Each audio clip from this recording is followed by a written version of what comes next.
So I see a lot of influencers want to talk about the self-sabotaging behaviors as kind of separate entities. So if you're overthinking, or if you're being cheated on, or you are being controlling, or you are smothering somebody, they want to talk about what to do with each one of those behaviors. But I'm going to broad brush stroke this in a completely different way. Because all of those behaviors, all of our self-sabotaging and or dysfunctional relationship behaviors are under one umbrella, and that umbrella is our wounds. Our wounds are contributing to these type of behaviors. So these behaviors are only symptoms of our unhealed trauma wounds and our unhealed worthiness wounds, which are often based on that trauma and the programming that came through our childhood. So if you are somebody who has noticed that you have some dysfunctional patterns, or that you are self-sabotaging, first of all, give yourself a great big hug and some love, because I am so incredibly proud of you, because it takes a very strong person to look within and to stop blaming the outside world and say, wow, this is me. I got something going on within. Hello, everyone, and welcome to my channel, or welcome back to my channel. My name is Kristen Brown, and I'm an author, mentor, and healer. I help people reclaim their personal power through resetting their self-worth foundation.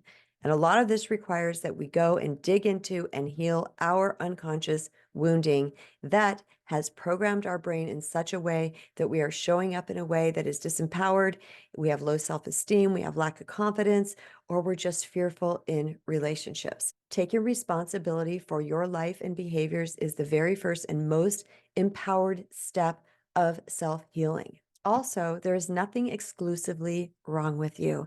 Many times we think there is something wrong with us because we are walking around with feelings of unworthiness, or we think we're not enough, or we don't have confidence, or we have self-doubt, or we sabotage relationships, or we're afraid of being cheated on, or whatever it might be. And you notice that I'm being very flip about this because it's freaking normal and natural part of being human. This is very common. Trauma is not exclusive to just a certain number of people, nor is our wounds. We are all wounded. I say here all the time on this channel, we are the walking wounded. That's what human beings are.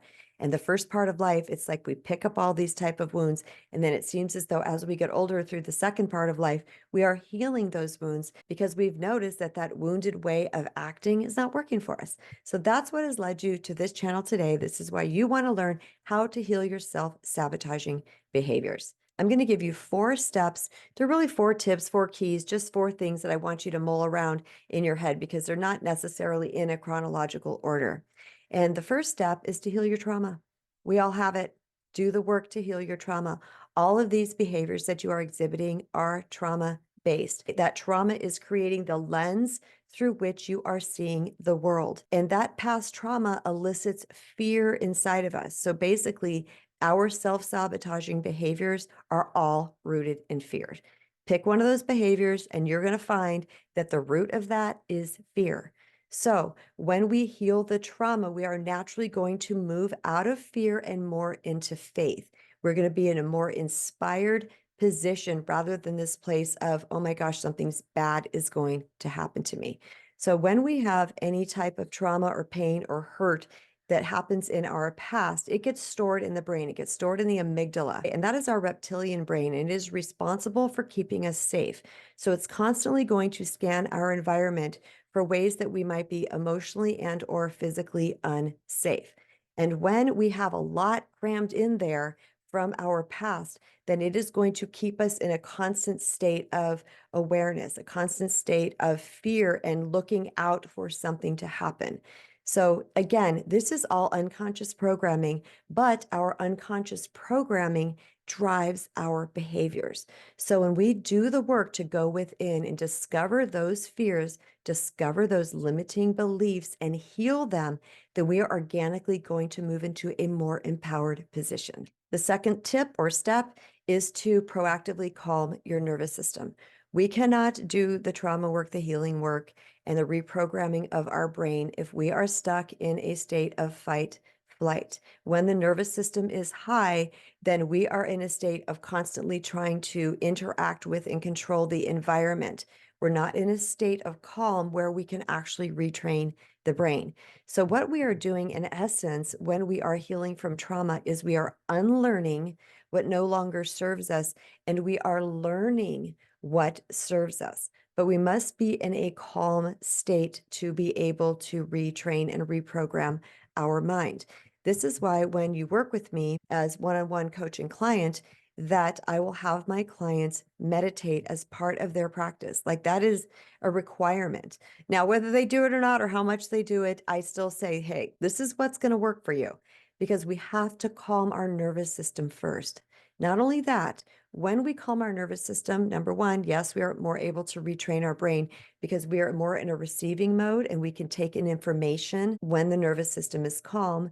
But also, meditation creates space between the thoughts. It slows down our thinking, it slows down our automatic responses. We're no longer at the mercy of the amygdala with red alert, red alert, red alert, red alert, because we are now in a space that we can sit back and we can assess the environment. We can assess things that are going on because our nervous system is calm and we have created space within our thinking. We're no longer obsessively overthinking about things and fearing things. And the third thing that I highly recommend is that you communicate with your person. If there's someone who has been on the receiving end of this a lot in your life, and most of the time we're talking about romantic relationships here, if this is a person that you believe really could hear you and that you could trust with this information, I know it's scary to do it because you're living in an activated state already. And if you fear abandonment or rejection, of somebody, then you might be like, oh gosh, I don't want to tell them this because now I'm really going to get abandoned or rejected.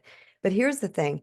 When a person is dealing with another person in that self-sabotaging, dysfunctional relationship pattern, I will tell you when this person finally says to this person, hey, I got some wounding from my past. I was cheated on badly. I was abandoned by so-and-so, whatever it might be for you. When you start to really wholeheartedly talk to that person, you're already going to know that this person is trustworthy. You're going to know that this person is good. You're going to say, yes, this is a really great person. I know that they can listen to me. It's me. It's my fear that's afraid of saying this. Please know that when we bring that to our person, number one, they love us and they want to help us. Okay. They don't want us to be that way either. Number two, they've been the recipient of this behavior and it's been unfair because oftentimes when we are the person that is receiving it, we're like, none of this is true. None of this is warranted. Like, where is all this coming from? Because I'm not that person. So it gives this person hope to know that you are actually working on this thing. So when you say, hey, yeah, I've been cheated on in my past and I know I ask you a lot of questions and I do this and that. I'm really, really trying to work on this inside of myself. I want to heal that trauma because I know that it's contributing to these behaviors and I want to be able to trust.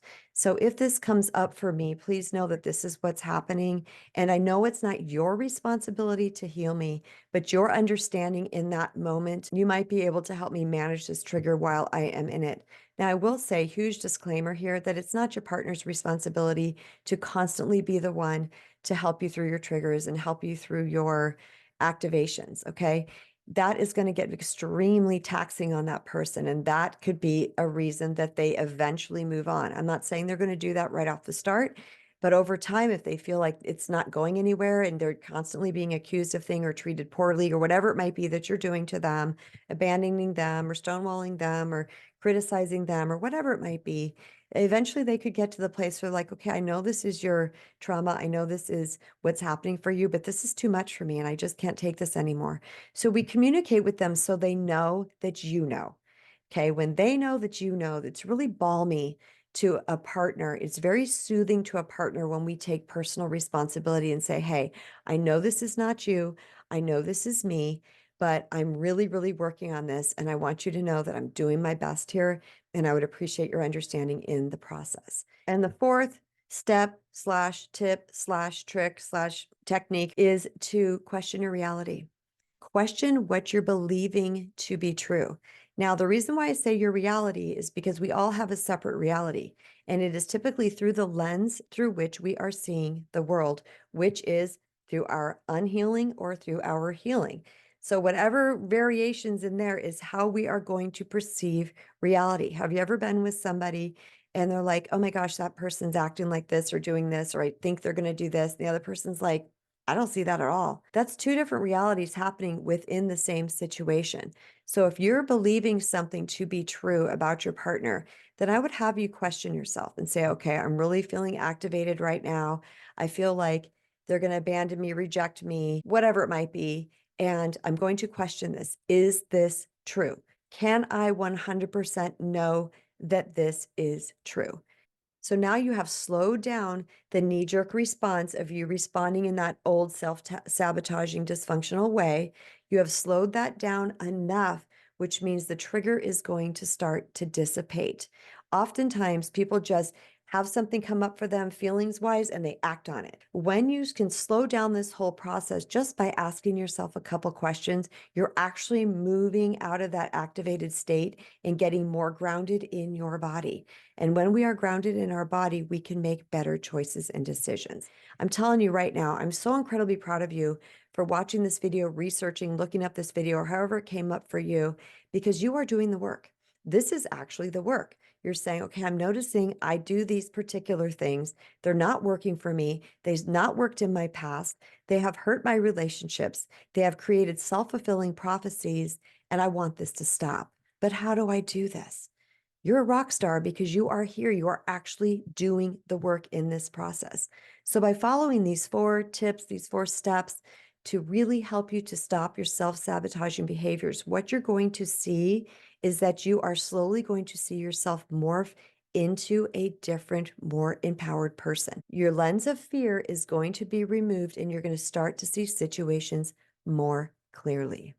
And if you want help with this, then I would be happy to walk beside you on your healing journey. This is what I do for a living. I am a coach and mentor, and I love every single minute of it. Because when I see somebody stop suffering and moving into empowerment, there's a no greater feeling in the world for me.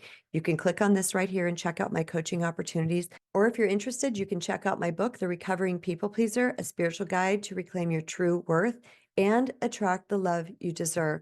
This is a self-healing guide. This is everything that I did in order to reset my energetic foundation of self-worth, clear away the woundings of my past, and to reprogram my brain into a more empowered and confident state. You can find this book actually on 40,000 book-selling sites, or you can grab it right here on Amazon. Until next time, everybody, please remember that you have everything you need to heal. Just because you are showing up in a way that is sabotaging your relationships, you have a lot of fear of being abandoned, of being rejected, of being used, of commitment, whatever it might be for you, please know that this is 100% healable. And I am here for you, whether in video form, podcast form, or if you want to work with me one-on-one. And until next time, remember, you are a self-healing superstar and you have everything you need to heal.